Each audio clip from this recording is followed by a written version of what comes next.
By the mid-1950s, Edward Gaines' obsessions had escalated into a horrifying reality. What had begun as grave robbing now crossed into murder.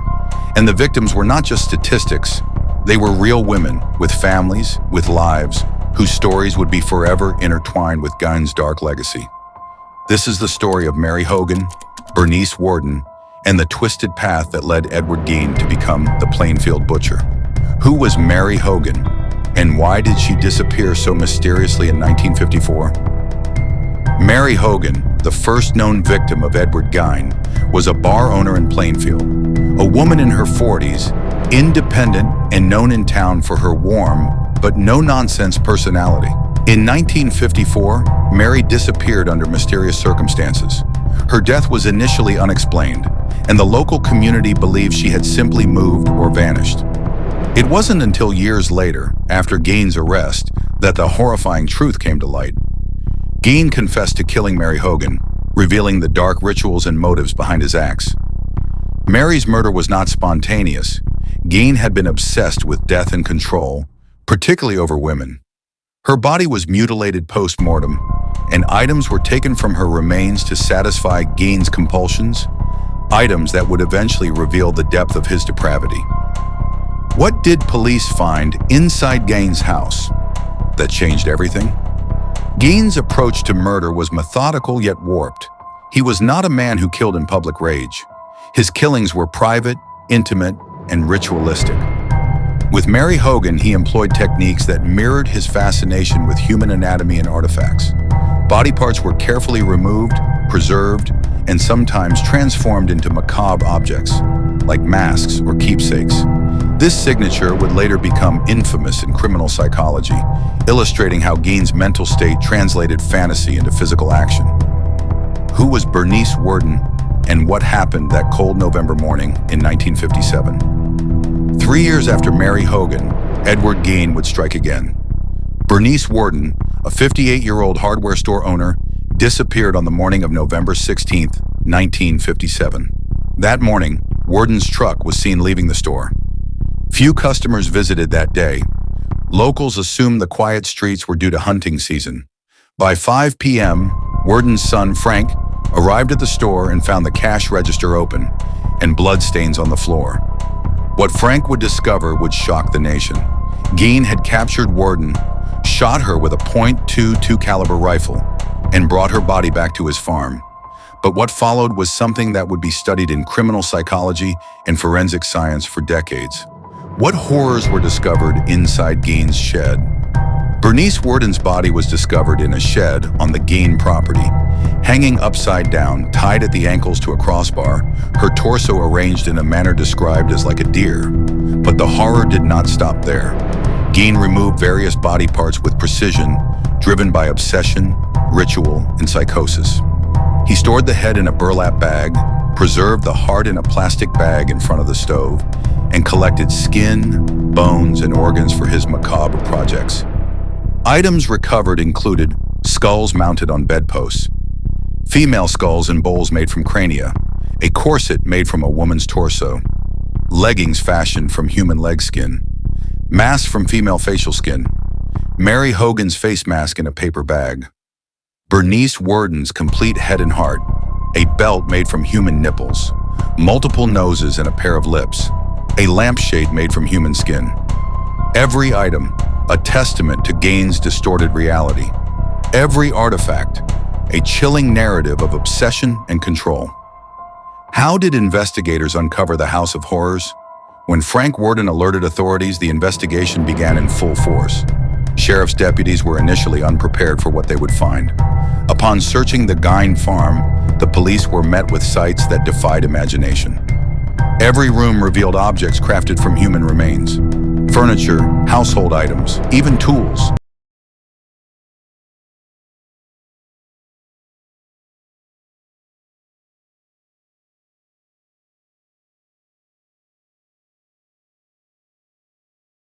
Each item had to be handled carefully, not only for legal reasons, but because of the psychological impact on the officers. Many officers reportedly suffered trauma simply witnessing the scene. The horror of what Gaines had done lingered long after the initial discovery. Who were the real victims behind Gaines' madness? To understand the full scope of Gaines' crimes, we must remember the women he took from the world.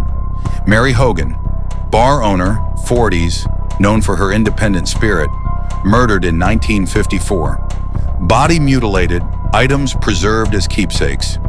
Bernice Worden, hardware store owner, 58, respected member of the community, murdered in 1957. Body dismembered, stored, and used for ritualistic crafting of objects. While only these 2 murders are confirmed, Gaines confessed to grave robbing, mutilation, and theft of corpses dating back several years. The forensic evidence suggested a pattern, a ritual, and a compulsion that extended far beyond these 2 victims. What did forensics reveal about the unimaginable truth? Forensic teams faced unique challenges. No crime scene had prepared them for furniture, lampshades, and clothing made from human skin. The bodies were decomposed, altered, and fragmented, complicating identification. Anthropologists were called in to determine age, sex, and cause of death of remains. Dental records and skeletal analysis helped match items to missing persons. The meticulous cataloging of evidence would later aid the prosecution and become a benchmark in forensic science courses. How did America react to the Plainfield Butcher? News of Gaines' crimes shocked America. The media dubbed him the Plainfield Butcher. The horrifying details captured the public imagination. Newspapers printed sketches, crime scene photos, and interviews. Talk shows debated the psychology behind the crimes. Communities across the nation were gripped with fear. What could drive a man to such acts? And more importantly, could it happen anywhere, to anyone? Was Edward Gaines truly insane, or just pure evil? In November 1957, Gaines was formally charged with first-degree murder. He pled insanity, claiming he was incapable of controlling his actions. Psychiatrists diagnosed him with schizophrenia, confirming severe mental illness. He was initially found unfit to stand trial and was sent to the Central State Hospital for the criminally insane. By 1968, doctors deemed him competent. During the trial, Gaines claimed Bernice Worden's death was accidental. He could not recall the details clearly, an indication of dissociation and mental fragmentation. Ultimately, he was found guilty, but the psychiatric review declared him not guilty by reason of insanity. He spent the remainder of his life institutionalized, never free, but never executed. How did Edward Gaines' crimes change horror forever? Edward Gaines' crimes would inspire decades of horror media. His grotesque acts became the basis for films, novels, and urban legends. Psycho, Texas Chainsaw Massacre, Silence of the Lambs, all drew from the truth of Gaines' horrors. They asked audiences to confront a reality where the line between sanity and madness, normalcy and horror, is terrifyingly thin. Gaines' story is a stark reminder. Evil is not always loud, chaotic, or obvious. Sometimes it lurks in the quiet, the isolated, the ordinary. Hey, if you've watched the video till this point, first of all, thank you so much. It really means a lot. If you're enjoying the story, go ahead and drop a like right now and leave me a sweet comment below. Tell me where you're watching from. I love knowing that. And of course, if you haven't already, make sure to hit that subscribe button. It helps me keep bringing you more true crime stories just like this one. Christine Marie Paolilla, born March 31st, 1986, is a convicted American mass murderer who is serving a life sentence for fatally shooting 4 people, including 2 of her friends, in their Clear Lake City, Texas, home on July 18, 2003.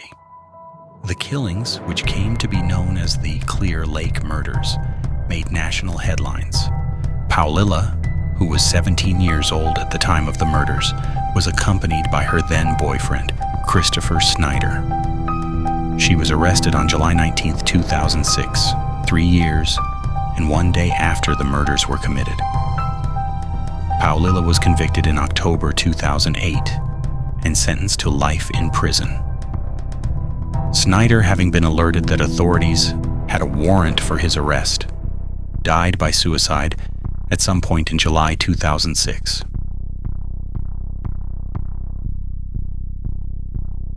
Paulilla was born on Long Island, New York to Lori Tutt, a stay-at-home mom, and Charles Paulilla, a construction worker. She has one older brother. When Paulilla was 2 years old, her father was killed in a construction accident. Following the death of her husband, Lori Paulilla began abusing drugs and eventually lost custody of her children to her parents. When Paulilla was in kindergarten, she was diagnosed with alopecia, which caused her to lose her hair, eyebrows, and eyelashes. As a result of the hair loss, Paulilla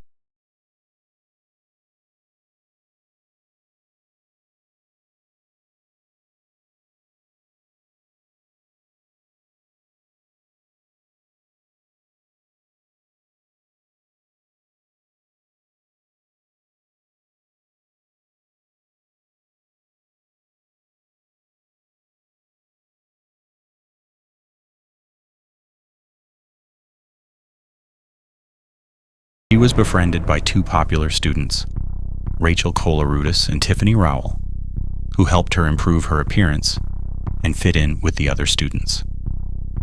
In 2003, Paulilla was voted Miss Irresistible by her school's student body. That year, she also began a relationship with 21-year-old Christopher Lee Snyder. Paulilla's mother and stepfather disapproved of Snyder, as did Kolarudis and Rowell, because of his frequent drug use and extensive criminal record. These fears would be substantiated as Paulilla would increasingly use various drugs during the year she and Snyder were in a relationship. Lori Paulilla later recalled that Snyder isolated her daughter from her friends and family and indicated that she had been raped and that the relationship was both abusive and dysfunctional. Snyder's family also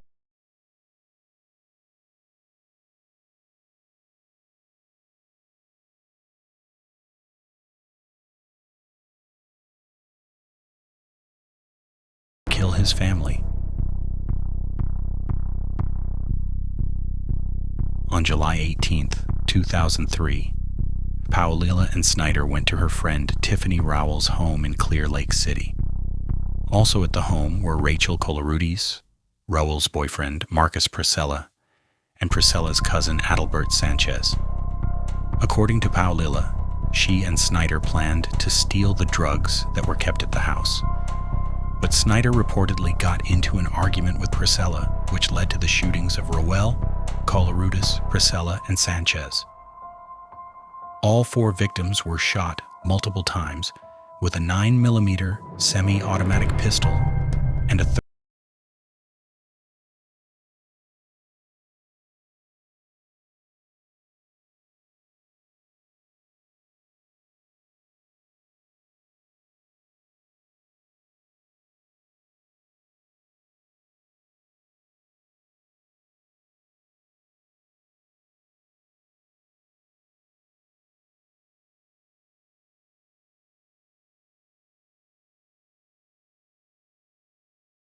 from the home. Adalbert Sanchez had moved to Clear Lake to get away from violence on the north side, to change his life around, and he had only been in Clear Lake for about a week or two before losing his life. The only evidence police had were descriptions of the suspects, who were seen walking to and from the home by neighbors. An hour after the murders, Snyder drove Paulilla to Walgreens, where she was scheduled to work the makeup counter. On October 13th, 2008, Paulilla was convicted of 4 counts of capital murder. As she had been a juvenile offender at the time of the killings, she was spared the death penalty. The following day, she was sentenced to life in prison. Paulilla filed an appeal on November 29, 2008, on the grounds that the trial court abused its discretion in setting Paulilla's amount of bail at $500,000. An appeals panel decided that the court did not abuse its discretion and affirmed Paulilla's original sentence. By 2011, she had filed additional appeals, which were also denied. As of October 2025, Paulila is incarcerated at the Christina Melton Crane Unit in Gatesville, Texas, and will be eligible for parole in July 2046, when she will be 60 years old. A lot. If you're enjoying the story, go ahead and drop a like right now and leave me a sweet comment below. Tell me where you're watching from. I love knowing that. And of course, if you haven't already, make sure to hit that subscribe button. It helps me keep bringing you more true crime stories just like this one.